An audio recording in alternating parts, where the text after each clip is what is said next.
this is a step too far by Sadiq Khan, isn't it? Yeah, I mean, the problem we've got here, which people aren't really talking about, is the racism involved in this, because you've got nearly a quarter of BAME people saying that they would be very reluctant to take the jab. So essentially, Sadiq Khan is in a country which it's a direct racist attack on people. It's ultimately discriminatory against them. And then you're thinking about vaccine uptake amongst the poorest in society. That's also much lower than us wonky middle classes. So essentially, what he's doing is he's going, I'm going to make the London Underground system and Transport for London systemically racist. Well done, Sadiq, you weird zealot. Well, it is weird and zealous, isn't it? I mean, as I say, Lawrence, I get the tube pretty much every day, and I see how many people are wearing masks. It's at their choice, and it's done on a voluntary basis. And for whatever reason, I can tell you, the vast majority of passengers are wearing masks. So the only reason I can think of that Sadiq Khan wants to criminalise the not wearing of masks is some sort of illiberal, tyrannical impulse on his part. Well, exactly. This whole ideological policy driving of all of those on that side of the argument of the zero COVID, the zero carbon people is it's dreadful, and it's all starting to feel like being back at school, isn't it? And you're having to listen to some bully you into doing what they want to do. That's what I feel that Sadiq Khan is doing, and also it's in his best interest to perpetuate the whole idea of this pandemic and this fear. It's terrible. Yeah. And what's actually really upsetting, actually, is that this man will tweet about anything. It'll start raining and he'll go, it's climate change, and he'll talk about menopausal people, and he'll talk about anything but the fact that violent knife crime and deaths are up 27% this year. And when I run for London Mayor on my beautiful, not particularly successful campaign, but I was very proud to be able to be part of it.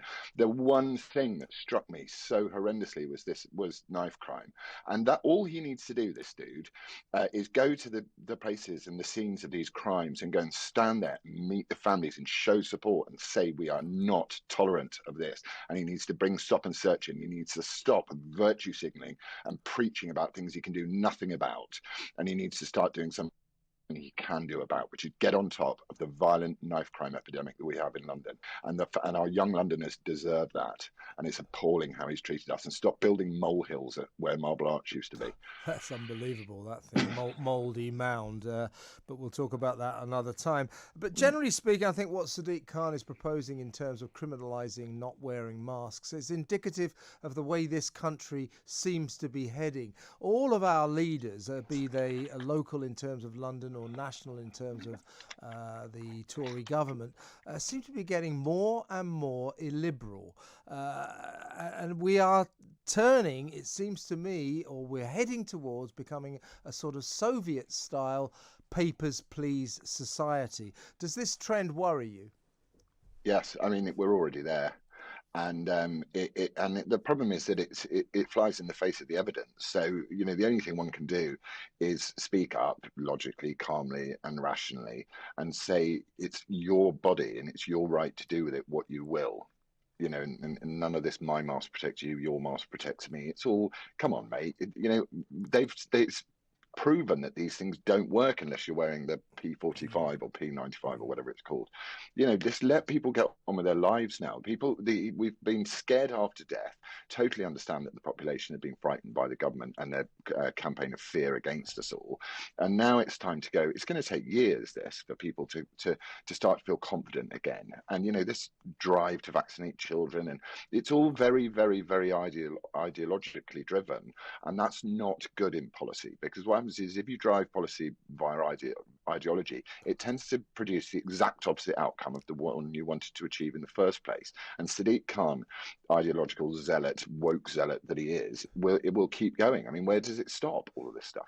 You got kids, haven't you, Lawrence? I mean, presumably you'll be very circumspect about having them vaccinated. Why, when this nation has reached way past herd immunity, 94% of the population now have antibodies, why does this government want to carry on vaccinating like there's no tomorrow? And they are now proposing to vaccinate kids as young as 5.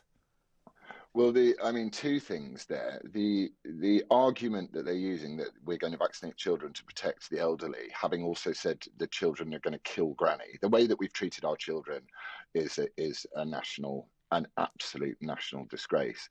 And I mean this from the bottom of my heart.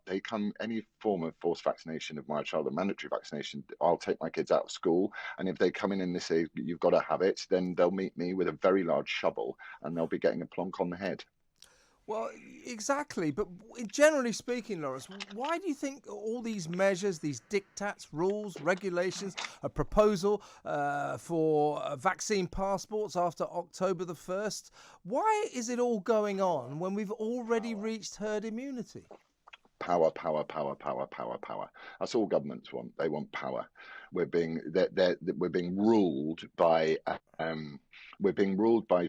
tyrannical leaders to satisfy the most terrified in society, and it's just about power. And and that's all it is.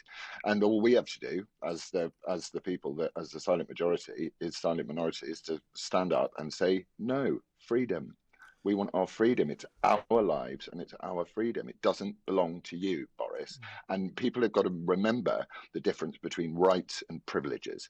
Because if you hand over your privileges to the state and, your participation in everyday life is conditional on what the state decides they're going to jab you in the arm with, that turns us into organs of the state and subjects. I mean, I know we are subjects, but it's a fundamental change that our forebears fought for and died for in their hundreds and thousands. And it's appalling that a conservative government, it's not a conservative government, they're a socialist government. And we live in a one-party state. We don't live in a democracy anymore. So everyone thinks, oh, it'll all be fine. It's not. It's getting worse by the day. It is getting worse. Is Boris Johnson a libertarian?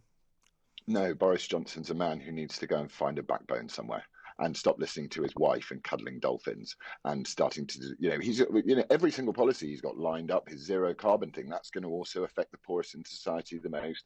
All of these wind turbines that everyone sort of bows down to in such great green eco stuff, they're dirty. You've got 40% of your energy bill is paying to subsidize this stuff. Our economy, the GDP is going to go down in this search for zero carbon. It's going to cost a huge amount of money and it's going to make everybody poorer. It's zealotry. It's religious woke zealotry. And he's being run by his new wife with her, jellyfish snogging, dolphin hugging agenda to make everyone feel more virtuous and wonderful about themselves. It's not the right approach. Quick last word, talking of climate change, your comment, we've just been interviewing someone else about it, but your comment on Alok Sharma, the climate change minister, who it transpires has visited 30 countries in the last 7 months, jetting around the world, doing absolutely nothing for the environment. Plus, you've got Allegra Stratton, the government's climate change czar. It transpires she drives a diesel car. And frankly, Boris, with his 7th kid on the way, or at least according to the latest estimates, it's his 7th. There could well be more. How many he's actually got, we can only guess. But his ability to produce children is hardly all that environmental either. The hypocrisy levels on the part of this government when it comes to eco-claptrap is extraordinary, isn't it? Yeah, well, it's like that bit in Animal Farm when the pigs go, we don't like milk and apples, but we eat them so we can look after you better. It's just, it's ridiculous. It's socialism. And the one rule for them, one rule for us will frustrate people and annoy people as time goes on. And this government deserve everything they're going to get. I agree with you. And it's good to talk to you again, Lawrence. Thank you so much for your time.